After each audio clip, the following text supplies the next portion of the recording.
일제와 조선에서 일하기로 유명했던 이규환 이야기. 이규환은 박영효의 신복으로 갑신정변과 두 차례의 쿠데타 모의에 참여한 바 있는 개화파 인물이다. 일본 망명 시절 박영효를 암살하러 찾아온 이일직 등을 일본 경찰에 넘기기도 했으며 흥선대원군의 손자 이준용을 대원군 면전에서 구타하여 체포하기도 한 인물이다. 다른 친일파들이 부귀영화를 중시한 반면 그는 노동과 검약을 중시한 매우 특이한 유형의 친일파였다. 그의 파란만장한 삶의 궤적을 모두 그려낼 수는 없고 그가 관찰사 또는 도지사로 일했던 모습 일부를 소개하려고 한다. 1907년 일본에서 귀국하여 강원도 관찰사에 임명된 이규환은 관찰사 집무실을 비롯해 집안 도처에 그리고 측간소까지 어망틀을 들여놓고 자신을 비롯하여 자녀, 자부들로 하여금 잡념이 생길 때마다 어망에 매듭을 맺도록 하여 여가 시간을 낭비하지 않도록 했다. 그는 인간의 삶 자체가 고행이고 일이라며 일하지 않는 유일한 방법은 죽는 것이라고 했다. 죽으면 썩어질 몸이니 1분 1초의 시간도 허비해서는 안 된다며 가족, 부하들에게 노동을 독려하였다. 강원도 관찰사 재직 중에도 그는 해가 긴 여름날 퇴청하면 촌부 차림으로 손수 지게를 치고 일하였다. 어느 날 병사들이 훈련을 마치고 병영으로 복귀하던 중 지게를 짊어진 그를 보고 지게의 군장을 떠넘겼다. 그러다가 이 남자의 집이 어디냐고 물으니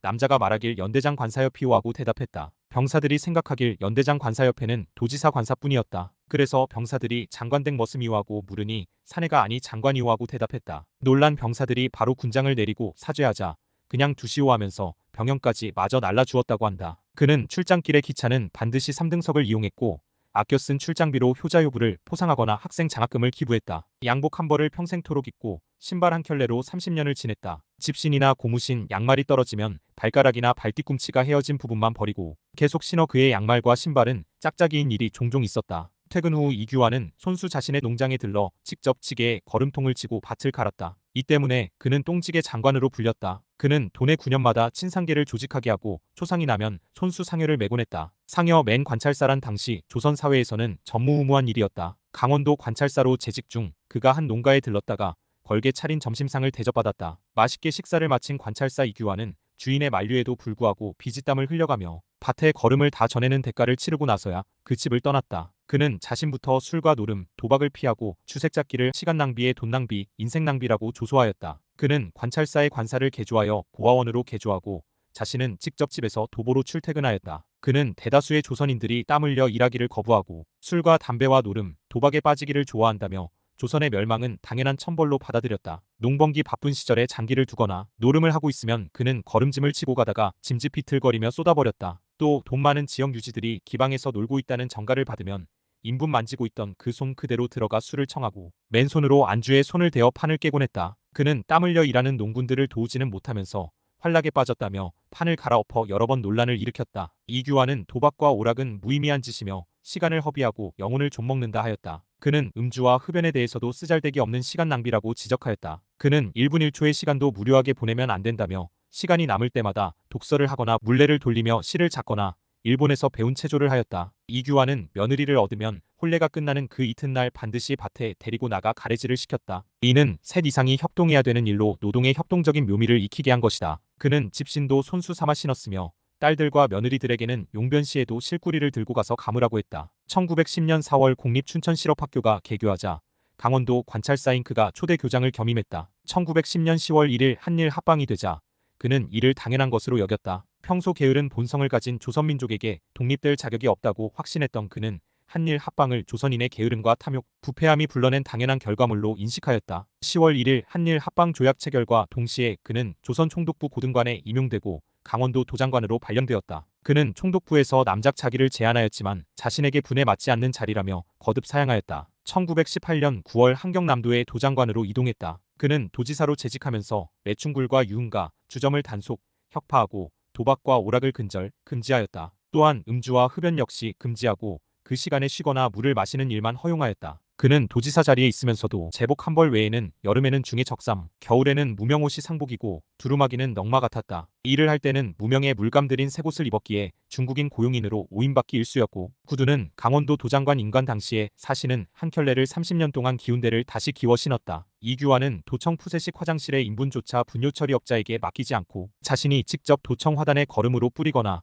자신의 집으로 가져가 논밭에 뿌렸다. 1910년 한일 합방 조약 체결 직후부터 그는 조선인의 참정권 허용과 자치권 허용을 주장하였다. 그는 일본이 조선을 병합했다면 조선의 백성들 역시 차별하지 말고 동등한 일본의 국민으로 인정하라고 요구했다. 또한 조선인 역시 일본인과 동등한 권리를 얻기 위해 일본 정부에 세금을 납부하고 동일한 의무를 이행해야 한다고 덧붙였다. 1919년 8월 1일 대륙고무주식회사 창립식에 이하영, 박영효, 박중양 등과 함께 대륙고무주식회사 창립 발기인 대주주의 1인으로 참석하였다. 그는 오랫동안 고무신 하나 자기 손으로 못 만드는 민족이 무슨 염치로 독립할 생각을 하느냐며 한탄했었다. 그는 도내의 유지들이 기생을 불러 유의를 즐긴다 하면 일부러 인분이나 가축의 분뇨를 한 덩어리 짊어진 뒤 목장갑을 끼고 손에 분뇨를 묻힌 뒤 연회장에 참석하여 연회장을 엉망으로 만들었다. 이렇게 쓸데없는 일로 시간을 낭비할 시간이면 지역 내에 어렵고 불쌍한 아이들을 도와주거나 아니면 자신의 땅에서 작물 하나 더 수확해서 굶는 사람들이나 도우라고 일갈했다. 그의 이런 주장에 일부는 수긍하면서도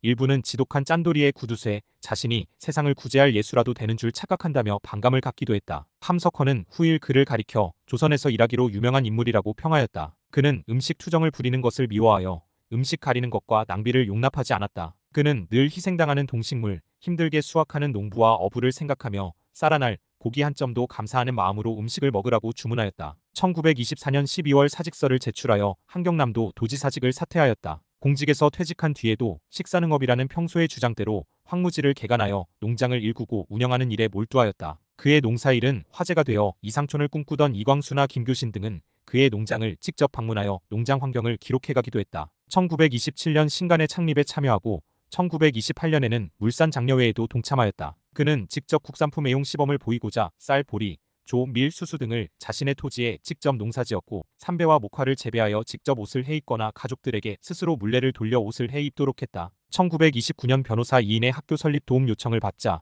그는 자신의 토지 일부를 팔아 학교 건립 기금을 댔다. 중일 전쟁에 자원한 조선인 병사 원호 및 성금, 위문품을 수시로 기부하던 그는 1939년 2월 경성부 육군지원자 후원회에 이사로 추대되었다. 1945년 8월 15일 해방이 되자 그는 경거망동을 상가할 것과 해방은 우연히 굴러온 것인 만큼 다시는 권리를 빼앗기지 말자고 호소하였다. 그는 주권을 다시 잃지 않으려면 백성들 스스로 배우고 깨닫기를 주저하지 말아야 한다. 열심히 땀 흘려 일하자 노동을 더럽다며 수치스러워하지 말자고 호소하였다. 1945년 10월에는 해방 이후 공석이 된 강원도지사직을 임시로 맡기도 했다. 한국민주당의 강원도지구당 위원장직에 청거되었지만 그는 고령을 이유로 거듭 고사하였다. 그는 항상 자제들을 보고 이렇게 훈계하였다. 내가 죽거든 입던 옷 그대로 너희들 형제의 손으로 메어다가 파묻어라. 그리고 장례비는 나의 소신인 10원을 넘지 않도록 해라. 그리고 내가 모은 재산만큼은 절대로 낭비하지 말고 교육사업에 투자 선용하여라. 그렇게 한다면 나의 묘에 비록 비석은 없을지라도 지나가는 사람들이 인사하고 갈 것이다. 세상에는 흔히 생전 자기 묻힐 묘자리를 보아두고 비석까지도 준비하는데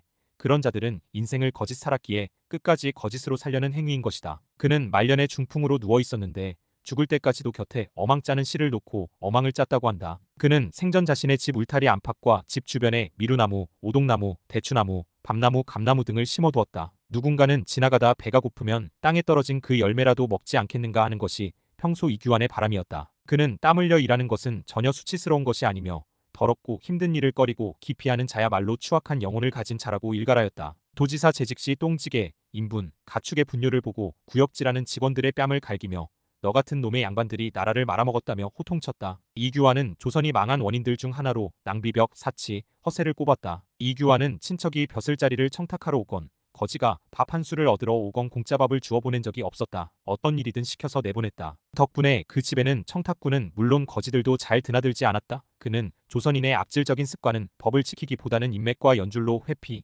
특혜를 누리려 하는 점이라고 지적했다. 그는 당대의 인사들로부터 고생을 자처하는 특이한 사람으로 취급받았다. 그를 친일파라 말하는 사람도 있으나 파란 많던 한말과 일제강점기를 지내오면서 그만큼 비도덕적 행실이 지적되지 않은 사람도 드물다고 한다. 그가 도지사 시절 도박하고 유흥하며 시간을 보내는 갑부들에게 한 말이 인상적이다. 정신들을 차려요 정신을. 나라가 왜 망한 줄을 아시오? 당신네들 같은 작자들 때문에 이렇게 종살이를 하는 것이오. 내가 외놈 밑에 심부름하고 있으면서 뽐내는 거 본 적 있소? 어쩌다가 이 자리에 운 좋게 앉게 됐지만 내 나름대로 우리 백성들을 일깨우고 기운들 차리게 하려는 것이 나의 자나깨나 잊지 못하는 임무요. 내일도 퇴근하면 내 농장에 있을 테니 구경들 와요. 보고 좀 배워요. 그리고 뭐든지 한 가지씩 해요. 좋은 재주 좋은 재산 두었다 무엇에 쓰려오. 이규환이 생전 이승만, 서재필의 미국 생활비를 송금한 일과 상하이 임시정부로 돈을 송금해 주었던 점을 고맙게 여겼던 이승만은 1953년 아들 이성길에게 서울 신신백화점 부지 및 주변 토지를 무상으로 불화해 주겠다고 제안하였으나 이성길은 분에 넘치는 것이라며 사양하였다. 이규환은 2007년 대한민국 친일반민족행위 진상규명위원회가 발표한 친일반민족행위 195인 명단에 들어있다. 그가 일제에 협조했던 것은 부인할 수 없는 사실이지만 그의 삶을 보면 민족을 사랑했음이 느껴진다. 그는 친일은 했으나 반민족행위자는 결코 아니었다.